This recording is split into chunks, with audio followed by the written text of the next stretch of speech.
MG రావు గారు. ఇప్పుడు Iran, Israel, US war నేపథ్యంలో ఇప్పుడు ఒక కొంత సీజ్ ఫైర్ లాంటిది. ఈ వార్‌కి సంబంధించి కొంత పాజ్ నడుస్తుంది.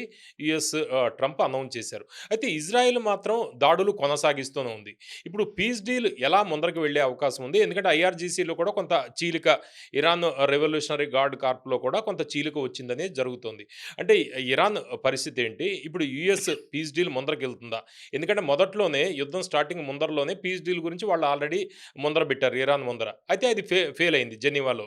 అయితే ఇప్పుడు ఏ విధంగా ముందరకెళ్ళే అవకాశం ఉంది? యుద్ధం ఆగే పరిస్థితి ఏదన్నా కనిపిస్తుందా? యెస్ అండి. ఇప్పుడు ప్రపంచం ముందున్న అతిపెద్ద క్వెషన్ ఏంటంటే, ఈ పీస్ డీల్ కుదురుతుందా లేదా? హ్మ్. అరే ఈ ఇరాన్, అమెరికా యుద్ధం ఆగుతుందా లేదా? ఇరాన్ గల్ఫ్ దేశాల మీద యుద్ధాన్ని ఆపేస్తుందా లేదా?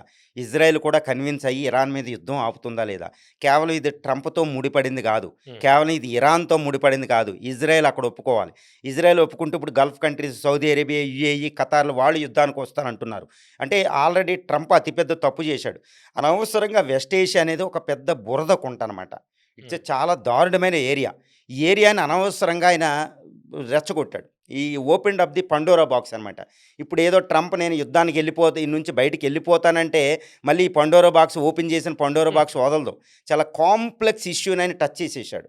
అందులో ఎంత కాంప్లెక్స్ అంటే మధ్యయుగం నుంచి ఉన్న క్రూసేడ్స్‌ని ఇష్యూని రెచ్చగొట్టాడు. మత మత యుద్ధాలు. ప్రాతిప ఇటు క్రిస్టియానిటీ, ఇటు ముస్లిమ్స్ ఉన్న క్రూసేడ్స్‌ని రెచ్చగొట్టాడు. హ్మ్. ఎందుకంటే అక్కడ జెరూసలేం దగ్గర మత ప్రార్థనాలయాల మీద అటాక్ జరుగుతుంది. ఇజ్రాయెల్ ఇక్కడ మాస్కుల మీద అటాక్ జరుగుతుంది. హ్మ్. ఇది చాలా అంతర్లీనంగా జరుగుతుంది. తర్వాత ఇక్కడ సున్నీ, షియా అనేది ఒక విభజన ఉంది. తర్వాత ఇరాన్‌లో ఒక పొలిటికల్ డిఫరెన్సెస్ ఉన్నాయి. ఇస్లామిక్ రెవల్యూషన్ అనేది ఉంది. సున్నీ తీవ్రవాద వర్గాలున్నాయి. ఇక్కడ తర్వాత షియా తీవ్రవాద వర్గాలున్నాయి. ఆల్రెడీ ఇంటర్నేషనల్ టెర్రరిజం ఉంది. ఆల్ ఖైదా, హ్మ్. బిన్ లాడెన్‌తో టైంకి పోలిస్తే ఇప్పుడు 50 రెట్లు శక్తివంతమై ఆల్ ఖైదా ఉంది. ప్రాక్సీస్ ఉంది. నాన్ స్టేట్ యాక్టర్స్ ఉన్నారు. Weapons of mass disruption, weapons of mass destruction ఉంది. చూసారా ఇరాన్ ఎంత డిస్ట్రక్టివ్ ఫోర్స్ అవును. ఉపయోగిస్తుందో ఒక అవును. చిన్న దేశం కూడా. ఇజ్రాయెల్ మోడర్న్ వార్‌ఫేర్ ఉంది. సో, ఇంత ఇష్యూని అనవసరంగా ట్రంప్ టచ్ చేశాడు. కాబట్టి ఇప్పుడు డౌట్ ఏంటంటే, ట్రంప్ నేను పీస్ డీల్‌కి రెడీ అంటే, అసలు పీస్ డీల్ కుదురుతుందా లేదా అని ఒక అతిపెద్ద డౌట్ ఇప్పుడు ప్రపంచం ముందు పడిపోయింది. ఓహ్! సో, ఎంత విపరీతంగా ఉందంటే, ఇప్పుడు ఎక్కడికక్కడ గ్యాస్ ఇప్పుడు ఫస్ట్ టైము ఇప్పుడు భూమి మీద ఇప్పుడు ఫిలిప్పైన్స్ నిన్నటికి నిన్నట ఆయిల్ ఎమర్జెన్సీ, ఎనర్జీ ఎమర్జెన్సీ ప్రకటించింది. ఎనర్జీ ఏదో ఎకనామిక్ ఎమర్జెన్సీలుంటాయి, పొలిటికల్ ఎమర్జెన్సీ ఉంటాయి. ఇప్పుడు ఫిలిప్పైన్స్‌లో మొట్టమొదటిగా ఎనర్జీ ఎమర్జెన్సీ ప్రకటించింది. ఆల్రెడీ ఐఈఏ చీఫ్ కూడా చెప్పాడు యెస్ గదా! అండి. ఇప్పుడు energy international energy agency chief కూడా చెప్తున్నారు. 1973 తర్వాత అతిపెద్ద ఆయిల్ షైక్ రాబోతుందని. హ్మ్. ఇప్పుడు పెట్రోలియం, గ్యాస్ అక్కడ యూరోపియన్‌లో నిండుకున్నాయి. ఇండియాలో లాక్‌డౌన్ ప్రైమ్ మినిస్టర్ నోటే డైరెక్ట్‌గా లాక్‌డౌన్, కరోనా లాక్‌డౌన్ అనే పదం రావడం. హ్మ్. చైనాలో విపత్కర పరిస్థితి. అమెరికాలో 50% పెట్రోల్, డీజిల్ పెరగడం. సో, ఈ యుద్ధం అనేది చిన్నది కాదండి. చాలా adversely it is affecting the world financially, politically, economically, socially అనమాట. అవును. చాలా పెద్ద ఇష్యూ అయిపోయిందనమాట. హ్మ్. సో, ఇలాంటప్పుడు పీస్ డీల్ ఈజీగా కుదురుతున్నదే అతిపెద్ద క్వెషన్ అనమాట. హ్మ్. కానీ నాకు సంబంధించినంత వరకు ఇప్పుడు అక్కడ జియో పొలిటికల్ సిట్యుయేషను ఇరాను ఇప్పుడు గత 26 రోజులుగా ఇరాన్ యుద్ధం, దాని పరిస్థితి ఎలా ఉందో చూడాలి. తర్వాత అమెరికా పరిస్థితి ఎలా ఉంది, ఇరాన్ పరిస్థితి, గల్ఫ్ కంట్రీస్ పరిస్థితి ఎలా ఉంది, తర్వాత హర్మూజ్ స్ట్రైట్ కోసం మిగిలిన కంట్రీస్ ఎలా ప్రెజర్ తెస్తున్నాయి, ఇవన్నిటిని పరిశీలిస్తే ఇప్పుడు నాకు తెలిసినంత వరకు పీస్ డీల్ అనేది అనివార్యం. పీస్ ఐఆర్‌జీసీలో చీలిక అనేది గూడా వచ్చిందంటున్నారు. యెస్ అండి. ఇప్పుడు పీస్ డీల్ అనేది కుదురుతుంది. హ్మ్. కానీ అంత ఈజీ కాదు. ఎందుకు పీస్ డీల్ కుదురుతుందంటే కొన్ని కారణాలు మనకున్నాయి. ఆ కారణాల అడ్డంకులు నేను తర్వాత చెప్తాను. ఫస్ట్ కారణాలు ఎందుకు పీస్ డీల్ కుదురుతుందంటే 100కి 100% పీస్ డీల్ కుదురుతుంది. హ్మ్. కానీ చాలా అడ్డంకులైతే ఉన్నాయి. ఆ అడ్డంకులను అందరూ కలిసి అధిగమించాలి. అంత ఈజీ కాదు. ఫస్ట్ ఎందుకు పీస్ డీల్ కుదురుతుందో చెప్తాను. తర్వాత అడ్డంకులు, తర్వాత ఎలా పాజిబిలిటీ చెప్తాను. ఫస్టు ఎందుకు పీస్ డీల్ కుదురుతుందంటే ఇక యునైటెడ్ స్టేట్స్ ఆఫ్ అమెరికా ఇక్కడ యుద్ధం చేసే పరిస్థితిలో లేదు. డొనాల్డ్ ట్రంప్‌కి ప్రజాదరణ తగ్గిపోవడం, అక్కడ మిడ్ టర్మ్ ఎలక్షన్ రాబోతున్నాయి. $200 బిలియన్ యుద్ధం చేయడానికి ఇంకా నిధులు ఇవ్వడానికి అమెరికన్ కాంగ్రెస్ ఒప్పుకునే పరిస్థితి లేదు. రిపబ్లికన్ పార్టీ, డెమోక్రటిక్ పార్టీ వ్యతిరేకత వచ్చేసింది. అక్కడ పీట్ హెగ్సేత్ ఆయన ఆరోపణ చేయడం జరిగింది. ఇంకా యూఎస్‌లో ఈ విభజన వచ్చేసింది. దేశంలో స్వదేశీయంగా విభజనను దాటుకుని డొనాల్డ్ ట్రంప్ యుద్ధానికి ముందుకెళ్ళే పరిస్థితి లేదు. కాబట్టి డొనాల్డ్ ట్రంప్ యుద్ధం నుంచి వెనక్కొచ్చే కాదు. హ్మ్. కానీ ఏదన్నా ఇప్పుడు ట్రోజన్ హార్స్ స్ట్రాటజీ మళ్ళీ ఏదన్నా అడ్డంగా అనుకుంటున్నాం. కానీ డొనాల్డ్ ట్రంప్ యుద్ధం ఏదోలాగా ఎగ్జిట్ అవ్వాలని చూస్తున్నాడు కాబట్టి అతిపెద్ద భాగస్వామి యూఎస్ ఇంకా యుద్ధం చేసే పరిస్థితుల్లో లేదు. కాబట్టి అక్కడ పీస్ డీల్ కుదురుతుంది. ఇక ఇరాన్ పరిస్థితి వస్తే ఇరాన్‌లో కూడా ఇప్పుడేంటంటే చీలిక అనేది ఒకటి కనపడుతుంది. ఎందుకంటే ముస్తాబా ఖైమోనీకి వ్యతిరేకంగా అక్కడ ఇరానియన్ పార్లమెంట్ స్పీకరు ఖలీఫత్ వచ్చాడని తెలుస్తుంది. ఇప్పుడు ఖండించాడు ట్రంప్ కదా! మాటల్లో. ఆయన ఖండించాడు. ఖండించినా కానీ అక్కడ అక్కడ విభజన అనేది మనకు కనపడుతుంది. హ్మ్. ఎందుకంటే ఒక వర్గం ఏంటంటే ఇంకా అమెరికాతో తాడోపేడో తేల్చుకుని అసలు యుద్ధాన్ని ఆపకూడదు. మొత్తం శత్రుత్వం పోగొట్టేద్దామని. ఇంకొక వర్గం ఏంటంటే ఇప్పటికే మనం చాలా నష్టపోయాం. చాలా పనిష్మెంట్ ఇచ్చాం. ఇంకా పీస్ డీల్ కుదుర్చుకుందామని. తర్వాత అక్కడ ఖైమోనీ పదవి కోసం కొంచెం కొట్లాట మొదలైంది. ఆయతొల్లా అలీ ఖైమోనీ తర్వాత మళ్ళీ ముస్తఫా. దాన్ని ఆయన రిప్లేస్ చేయడం అంత ఈజీ కాదు. హ్మ్. కాబట్టి క్లరికల్ ఎక్స్‌పర్ట్స్ ఆఫ్ కౌన్సిల్‌లో కొంచెం విభజన ఉంది. ఆయన ఉన్నాడో లేడో కూడా తెలీదు ఆ! ఇప్పటిదాకా. విభజన ఉందండి. హ్మ్. ఇలాంటి పరిస్థితులు ఏంటంటే ఇరాన్ ఇంకా పీస్ డీల్ కోసమే ఎళ్ళే అవకాశం ఉంది. ఇప్పుడు ముస్తాబా ఖైమనీ కూడా నేను పీస్ నెగోషియేషన్స్‌కి ఇష్టమే అని కూడా ఆయన రిపోర్ట్‌లు ఇరానియన్ న్యూస్ ఏజెన్సీతో ప్రకటించడం జరిగింది. ఆ! ఇక రష్యా కూడా ఇంకా పీస్ డీల్ బెటరు. ఎందుకంటే ఈ యుద్ధం విస్తరించే అవకాశం ఉందని తెలుస్తుంది. ఈవెన్ రష్యా, చైనాలు కూడా ఇది ఇంకా ముందుకెళ్తే అణు యుద్ధం కింద ఉంటది. మూడో ప్రపంచ యుద్ధం. ఎందుకంటే ఇప్పటికే అమెరికాకి అవమానం జరిగింది. వాళ్ళు కోరుకున్నది అయిపోయింది. ట్రంప్ ట్రాప్ అయ్యాడు. వెస్ట్ ఏషియాలో అమెరికా ప్రెజెన్స్ చాలా కష్టం. ఇది రష్యా, చైనాలు కోరుకున్నది ఇక్కడ అయిపోయింది. సో ఇరాన్ ప్రొటెక్ట్ చేయబడింది. కాబట్టి ఇంకా పీస్ డీల్‌కి వాళ్ళు కూడా ఫేవర్‌గానే ఉన్నారు. ఇదంతా ఒక ఎత్తు. తర్వాత ఇంటర్నేషనల్ ఇప్పుడు ఇండియా అని, యూరోపియన్ నేషన్స్ అని అన్ని దేశాలు కూడా ప్రెజర్ తెస్తున్నాయి. ఇటు ఇరాన్ మీద, ఇటు అమెరికా మీద. ఎట్టి పరిస్థితుల్లో యుద్ధం ఆపండి. హార్ముజ్ స్ట్రెయిట్ ఓపెన్ చేయండి అని. లేకపోతే ఎకానమీ కొలాప్స్ అయిపోతుందని. యుఎన్ఓ కూడా అదే చెప్తుంది. యుఎన్ఎస్సీ అదే చెప్తుంది. కాబట్టి ఇప్పుడు ఇది కాదు అని అమెరికా యుద్ధానికి వెళ్తే ప్రపంచమంతా ఆయనకి వ్యతిరేకమవుతూ ఒంటరైపోతాడు. హ్మ్. అలాగే ఇరాన్ కూడా ఇప్పుడు కాదని వెళ్తే ఇప్పటికీ ప్రపంచంలో ఇరాన్‌కి ప్రజా ఆమోదం ఉంది. అరే అవును. విక్టిమ్ అని. అవును. ఇప్పుడు ఆ కార్డ్ ఇంకా ప్లే చేయడానికి ఉండదు. ఇది ప్రపంచానికి విరుద్ధమని వస్తాయి. కాబట్టి వీళ్ళు ప్రపంచ ఒపీనియన్ ప్రకారం అన్ని దేశాల ఒత్తిడి ప్రకారం ఇంకా పీస్ డీల్ కుదుర్చుకోవాల్సిందే. వేరే గత్యంతరం లేదు. ఇక గల్ఫ్ కంట్రీస్ కూడా ఏదో ఇష్టం వచ్చినట్టు మేము యుద్ధం అంటేనే కానీ ఇప్పటికే ఇరాన్‌కి ప్రతిస్పందించలేకపోయినాయి. ఇప్పటికే ఎంత నష్టపోవాలో నష్టపోయినాయి. Dubai the great tourist centre ఏమైపోయిందో కూడా తెలియడంలే. తర్వాత ఖతార్ ఏమైందో కూడా తెలియడంలే. అంత గ్యాస్ లాస్ అయింది. ఎక్కువ విక్టిమ్స్ వాళ్ళే. కాబట్టి యుద్ధం ఆగితే బెటరు. ఎందుకంటే ఇరాన్ వాళ్ళు ఏమి చేయలేరు. ఇజ్రాయెల్ ఏం చేయలేరు. ఇరాన్ మీద యుద్ధం వెళ్తే ఇరాన్‌కి సపోర్ట్‌గా ఎళ్ళినట్టు ఉంటది. ఏది ఇజ్రాయెల్‌కి. కాబట్టి మత క్రూసేడ్స్ ఒప్పుకోవు. హ్మ్. కాబట్టి గల్ఫ్ కంట్రీస్ ముందే అవే మీడియేటింగ్‌కి ఉన్నాయి. కాబట్టి ప్రస్తుత పరిస్థితి అంతా చూస్తే ఈ dynamics of the war situation, ఇటు ట్రంపు, ఇటు ఇరానియన్ ఐఆర్‌జీసీలు, ఇటు ఇజ్రాయెల్ కూడా ఏమీ చేయలేని పరిస్థితి. అక్కడ వ్యతిరేకత వచ్చేసింది. గల్ఫ్ కంట్రీస్‌ల పరిస్థితి, ప్రపంచ ఒత్తిడి, ఇంటర్నేషనల్ ఆర్డర్ ఇవన్నీ చూస్తే పీస్ డీలేకే వేరే తప్పితే వాళ్ళకి గత్యంతరం లేదు. వేరే యుద్ధానికి ఎళ్ళడానికి లేదు. పీస్ డీల్ ఎలా ఉండే అవకాశం ఉంది? కాబట్టి పీస్ డీల్ కుదురుతుందండి. కాకపోతే పీస్ డీల్‌కి అడ్డంకులు కొన్ని ఉన్నాయి. హ్మ్. పీస్ డీల్ ఎలాగుందో మీరు అడిగింది నేను చెప్తాను. ఇప్పుడు పీస్ డీల్‌కి అడ్డంకులు ఏంటంటే కొన్ని ఉన్నాయండి. అవేంటి పీస్ డీల్‌కి అడ్డంకులంటే ఆల్మోస్ట్ ఇజ్రాయెల్ అనేది పెద్ద అడ్డంకి. ఎందుకంటే బెంజమిన్ నెతన్యాహు కోరుకున్నది ఇక్కడ యుద్ధంలో జరగలే. ఇరాన్ అస్తిత్వాన్ని, ఇరాన్ అణు కార్యక్రమాన్ని ఆయన నాశనం చేయలేకపోయాడు. ఇప్పుడు ఒప్పందంతో జరగాలి. కాబట్టి ఆయన కోరుకున్నది అవ్వలేదు కాబట్టి ఇంకా యుద్ధం చేయాలనే కోరిక ఇజ్రాయెల్‌కి ఉంది. అది చాలా ప్రమాదం. ఎందుకంటే ఇజ్రాయెల్ అనేది అది అనుకుంటే అమెరికాని అసలు అంతర్జాతీయ సమాజాన్ని పట్టించుకోదు. పట్టించుకోకుండా ఇప్పుడు గాజా మీద వార్ చేసి ఎలా ఉందో మనం చూసాం. అవును. కాబట్టి అది ఇజ్రాయిల్ అనేది చాలా పెద్ద ప్రమాదకారి. కాబట్టి ఇజ్రాయెల్ అతిపెద్ద అడ్డంకి. తర్వాత ఇరాన్‌లో ఐఆర్‌జీసీ ఏంటంటే ఒక వర్గం యుద్ధం చెయ్యాలని ఉంది. వీళ్ళకి అంతర్జాతీయంగా బరువు బాధ్యతలు ఏమీ లేవు. అవును. తీవ్రవాద వర్గం ఉంటది. కసితోటి ఉంటారు. మత మౌఢ్యంతోటి ఉంటారు.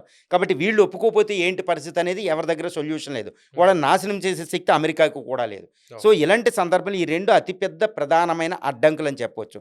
ఇప్పుడు మీరు అడిగింది విషయం ఏంటంటే ఇప్పుడు పీస్ డీల్ ఎలా ఉండబోతుందనేది. ఇప్పటికే United States of American president ఏంటంటే తన ప్రతినిధులైన విట్కాఫ్, తర్వాత కుష్నెర్ ఆయన అల్లుడిని ప్రతినిధులుగా పంపడం జరిగింది. ఇప్పుడు పాకిస్తాన్ ఇస్లామాబాద్‌లో అయితే ఇప్పుడు జేడీ వ్యాన్స్ ఉపాధ్యక్షుడు కూడా వచ్చే అవకాశం ఉంది. ఇప్పుడు దాకా ఏంటంటే జేడీ వ్యాన్స్ అమెరికా ఉపాధ్యక్షుడు యుద్ధానికి వ్యతిరేకం. లాంగ్ టర్మ్ వార్‌కి విరుద్ధం. ఆయనే వస్తున్నాడంటే ఇంకా పీస్ డీల్ కుదురుతున్నట్టే. హ్మ్. ఇప్పుడు అమెరికా అధ్యక్షుడు ఏంటంటే 15 పాయింట్ పీస్ డీల్ ప్రపోజ్ చేశాడు. 15 పాయింట్ ఫార్ములా. ఇదేంటంటే అణు కార్యక్రమాన్ని ఇరాన్ ఆపాలి. పీస్‌ఫుల్‌గా ఉపయోగించడానికి మేమే ఇంధనం ఇస్తాం. ఇదంతా సబ్మిట్ చేయాలి యురేనియం ఇదంతా అని పెడుతూనే తర్వాత మీకు ఎకనామిక్ రిఫార్మ్స్ అనేది ఎకనామిక్ శాంక్షన్లు మీకు మినహాయింపు ఇస్తాం. హ్మ్. కన్స్ట్రక్షన్‌కి ఉపయోగపడతాం. ఇంకా ఎప్పుడు కూడా తీవ్రవాద వర్గాన్ని హైజబుల్లా, హమాస్‌లు మేము ప్రమోట్ చేయకూడదు. ప్రాక్సీస్. శాంతి భద్రతలకి ఉండాలి. సో ఇంకా ఇలాంటివి ఉండకూడదని అద్భుతంగా ఆయన పీస్‌ఫుల్ ప్రపోజల్ చేశారు. హ్మ్. ఇరాన్ ఏమడుగుతుంది? ఇరాన్ ఇప్పుడు ఇరానియన్ అఫీషియల్స్ ఐఆర్‌జీసీ ఏమని అడుగుతుందంటే మాకేంటంటే అణు కార్యక్రమాన్ని మేము అణుబాంబులు మేము తయారు చేయం. అణు కార్యక్రమాన్ని పీస్ఫుల్ అనేది మా ఇష్టం, మీకు ఎప్పుడు పరిస్థితుల్లో Enrichment. యురేనియం మీకు ఇవ్వం, సబ్మిట్ చేయం అనేది ఒకటి పెడుతుంది. 2 కంపెన్సేషన్ ఇవ్వండి. ఇప్పుడు దాకా మీరు అన్యాయంగా అటాక్ చేశారు, దీనికి మరి కంపెన్సేషన్ రెపరేషన్ ఏంటి అని అడుగుతుంది. 2 తర్వాత లీగల్ అగ్రిమెంట్ అడుగుతుంది. ఇప్పుడు ఇజ్రాయెల్ అమెరికా మళ్ళీ మా మీద అటాక్ చేయమనేది మీరు లీగల్గా ఎన్ష్యూర్ చేయండి అని 3వది అడుగుతుంది అనమాట. తర్వాత ఇంకోటి ఏమడుగుతుందంటే యునైటెడ్ స్టేట్స్ ఆఫ్ అమెరికాని ఈ ప్రాంతం గల్ఫ్ ప్రాంతాల నుంచి ఖాళీ చేయండి అని అడుగుతుంది. అంటే ఏంటి, ఇరాన్ పెట్టిన కండిషన్స్ అమెరికా ఒప్పుకునే పరిస్థితి లేదు, అమెరికా పెట్టిన కండిషన్లు ఇరాన్ ఒప్పుకునే పరిస్థితి లేదు. కాకపోతే పీస్ఫుల్ డిస్కషన్ జరుగుతున్నాయి కాబట్టి ఇంకా డిస్కషన్లు అటు ఇటు మిడిల్ పాత్రలోకి వెళ్తారు. ఇప్పుడు మీడియేటర్స్ కూడా దిగారు. భారత ప్రధాని ట్రంప్తో మాట్లాడడం, అదే పాక్, అడుగుతున్నాను. తర్వాత Turkey, Egypt, Gulf countries, Russia, పెద్ద పెద్ద సూపర్ పవర్స్ ఇక్కడ మీడియేటర్స్గా ఉన్నాయి. ఇటు ఇరాన్తో స్నేహితులు, ఇటు అమెరికాతో స్నేహితులు ఉన్నారు. ఎంజీ రావు గారు, మోడీ ట్రంప్కి అర్జెంటుగా ఫోన్ చేయడము, అయితే మీడియేటర్గా భారత్ ఉండబోతోంది ఇరాన్, ఇజ్రాయెల్, యుఎస్ వార్ నేపథ్యంలో అనేది కొంత స్పెక్యులేషన్ వస్తుంది. కొన్ని రోజుల క్రితం జరిగింది ఏంటంటే పాక్ మీడియేటర్గా ఉండబోతోంది. అంటే డిప్లొమసీ మంది ఎలా ఉండబోతోంది, అసలు డిప్లొమసీ ఫెయిల్ అయ్యామనేది కొంత ప్రచారం జరుగుతోంది. ఇప్పుడు మీడియేటర్గా భారత్ ఉండబోతోంది అనేది ఎట్లా అర్థం చేసుకోవచ్చు? ఎస్ అండి, ప్రైమ్ మినిస్టర్ మోడీ ఇప్పుడు United States of America president Donald ట్రంప్కి ఫోన్ చేయడం, ఈ ఫోన్ చేసిన విషయాలు మన ఇండియాలో అమెరికా రాయబారి గోరే మనకి ప్రకటించడం జరిగింది. తన అవును. ఎక్స్లో ఇండియన్ ప్రైమ్ మినిస్టర్ మాట్లాడడం జరిగింది. ఏం మాటలు జరిగినాయి అంటే అందులో ఏంటంటే ఇప్పుడు యుద్ధం అనేది మీరు ఆపండి, శాంతి ఒప్పందానికి వెళ్ళండి, యుద్ధాన్ని ఫ్లేర్ అప్ చేయకండి, ఎందుకంటే హర్మూజ్ స్ట్రైట్ ఓపెన్ చేయవలసిన అవసరం ఉంది అని ప్రైమ్ మినిస్టర్ నొక్కి ఒక్కాణించడం జరిగింది. ఎందుకంటే ఇప్పుడు ప్రైమ్ మినిస్టర్ మనకి cabinet committee on security meet అవ్వడం, తర్వాత లోక్సభలో ప్రధానమంత్రి మాట్లాడడం, తర్వాత రాజ్నాథ్ సింగ్ గారి ఆధ్వర్యంలో వార్ కమిటీ మీట్ అవ్వడం, వారికి ప్రిపరేషన్స్, మన ఇండియన్ నేవీ అలర్ట్ అవ్వడం, తర్వాత ఇన్ఫ్లేషన్ అవి పెరగడం, తర్వాత ఈ అన్ని కొరతలు రావడం, కరోనా లాంటి నోట్లోంచి ప్రైమ్ మినిస్టర్ నోట్లో రావడం. అంటే డొనాల్డ్ ట్రంప్కి చెప్పింది ఒకటండి, యుద్ధం ఇంకా ముందుకు వెళ్ళకండి, శాంతి ఒడంబడికి వెళ్ళండి, వీ విల్ సపోర్ట్. అంటే ఇండియా సపోర్ట్ చేస్తుంది, ఇటు ఇరాన్తో మాట్లాడుతుంది, ఇటు మీతో మాట్లాడుతుంది, అన్ని స్టేక్ హోల్డర్స్తో మాట్లాడతాం, ఈవెన్ ఇజ్రాయెల్ కూడా నీకు ఏదైనా ఉంటే నేను కూడా ఒప్పిస్తా ప్రైమ్ మినిస్టర్ని, ఇది చెయ్యండి అని ప్రైమ్ మినిస్టర్ మోడీ మాట్లాడడం జరిగింది. ఇంతకంటే అక్కడ జరిగే అవకాశం లేదు. కానీ ప్రైమ్ మినిస్టర్ మాత్రం చాలా ఎంపసైజ్ చేశారని తెలుస్తుంది. ఏది పీస్ డీల్ కుదుర్చుకోవాల్సిందే, యుద్ధానికి ముందుకు వెళ్ళడం వద్దు అని ఒక రకంగా వార్నింగేనమాట. ఇది ట్రంప్తో మాట్లాడడం అంటే అంత ఈజీ కాదండి. ఇప్పుడు కూడా ట్రంప్ ఏంటంటే ఇండియా హెల్ప్ అనేది తీసుకుంటున్నారు, ఎందుకంటే ఇటు ఇరాన్తో ఇండియా మాట్లాడగలిగిద్ది, గల్ఫ్ కంట్రీస్తో వ్యూహాత్మకమైన రిలేషన్స్ ఉన్నాయి. ఇండియన్ ప్రైమ్ మినిస్టర్కి బెంజమిన్ నెతన్యాహుకి డొనాల్డ్ ట్రంప్ బెంజమిన్ నెతన్యాహు కంటే ఎక్కువ పర్సనల్ రిలేషన్షిప్ ఉంది. ఎందుకంటే ఇక్కడ ఇజ్రాయెల్ను ఒప్పించే బాధ్యత ఇండియా తీసుకుందని తెలుస్తుంది. ఎందుకంటే ఇప్పుడు పాకిస్తాన్ మీడియేటింగ్ చేసిన సక్సెస్ కాదండి, ఎందుకంటే పాకిస్తాన్ మీడియేటింగ్ చేస్తే సున్నీ నేషన్స్ అయిన సౌదీ అరేబియా, జీసీసీ కంట్రీస్ వాళ్ళని నమ్ముతాయి, కానీ ఇరాన్, షియా అస్సలు నమ్మదు పాకిస్తాన్ని. కాబట్టి అక్కడ ఎలా మీడియేటింగ్ చేయగలిగిద్ది? తర్వాత పాకిస్తాన్ అసలు ఇజ్రాయేలే నమ్మదు, అమెరికా నమ్మిద్దేమో, ట్రంప్ నమ్ముతాడు అసెంబ్లీని, కానీ ఇజ్రాయెల్ అసలు దగ్గరకు కూడా రానివ్వదు ఈ షియా నేషన్ని, ఇస్లామిక్ బాంబు ఉన్న నేషన్స్. కాబట్టి Pakistan mediating will be failed అంతే. ఒకవేళ పాకిస్తాన్ ఇస్లామాబాద్లో మీడియేటింగ్ ఏదైనా జరిగితే అది కేవలం ఇరాన్, అమెరికా ప్రతినిధుల మధ్య మాత్రమే. మరి ఇజ్రాయెల్, ఇరాన్ ప్రతినిధుల మధ్య ఎవరు డిస్కస్ చేస్తారు? ఇది ఇండియా చేయాల్సి ఉంది. అంటే ఏంటి, పాకిస్తాన్ ఇప్పుడు దౌత్యం చేస్తుంది, మీడియేటింగ్ చేస్తుంది. ఇప్పుడు పాకిస్తాన్ ప్రధాని చేసిన ఎక్స్ పోస్ట్ని డొనాల్డ్ ట్రంప్ మళ్ళీ రీపోస్ట్ చేయడం, జేడీ వ్యాన్స్ ఇస్లామాబాద్ వస్తున్నారు, ఇరాన్ అఫీషియల్తో మీట్ అవుతారు, విట్కాఫ్, తర్వాత కుజ్నేర్ అనేది ఓకే, అది జరిగిద్ది. కానీ కేవలం ఇరాన్, అమెరికా ప్రతినిధులు మధ్య మాత్రమే, కేవలం గల్ఫ్ దేశాల ప్రతినిధులే. మరి ఇజ్రాయెల్ పరిస్థితి ఏంటి అంటే ఇండియా ఇక్కడ ఏంటంటే చాలా ముఖ్యమైన సెన్సేషనల్ విషయం ఏంటంటే ఇండియా మీడియేటింగ్ రోల్ ప్లే చేస్తుంది. ఎందుకంటే ఇటు గల్ఫ్ కంట్రీస్తో, ఇటు అమెరికాతో, ఇటు ఇజ్రాయెల్తో, ఇటు ఇరాన్తో, ఇరాన్కి సపోర్ట్ చేసే చైనా, రష్యాలకి, అంటే all stake holders of the present war అండి. ఈ యుద్ధంలో భాగస్వామ్యం ఉన్న అన్ని పార్టీలతో మాట్లాడగలిగే శక్తి, ఈ ఒక పర్సనల్ రిలేషన్షిప్, ర్యాపోర్ట్ అనేది కేవలం ఇండియాకి మాత్రమే ఉంది. ఏ దేశంతోనైనా మాట్లాడగలరు. అంటే Israel, America, Iran, Gulf countries ఇవి మెయిన్ స్టేక్ హోల్డర్. మరి ఇరాన్కి సపోర్ట్ చేస్తున్న రష్యా, చైనాలు కూడా ఒప్పుకోవాలి. వీటిని ఒప్పించే బాధ్యత ఇండియాకు ఉంది. ఎందుకంటే ఇది బ్రిక్స్ లీడరు, బ్రిక్స్ ఇప్పుడు సమ్మిట్ జరగబోతుంది, పుతిన్ ఇండియా రాబోతున్నారు, ఇండియన్ ప్రైమ్ మినిస్టర్ పుతిన్ దగ్గరికి వెళ్ళబోతున్నారు, చైనా అధ్యక్షుడు ఇండియా రాబోతున్నారు నవంబర్లో.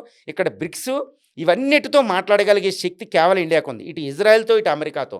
కాబట్టి ఇండియా మీడియేటింగ్ అనేది చాలా జాగ్రత్తగా జరుగుతుంది. పాకిస్తాన్ మీడియేటింగ్ అనేది కేవలం తనకు తాను అదే అప్పులు తెచ్చుకోవడానికి మాత్రమే. అవును. ఇక్కడ పాకిస్తాన్ మీడియేటింగ్ అనేది చాలా తప్పండి. హుహు.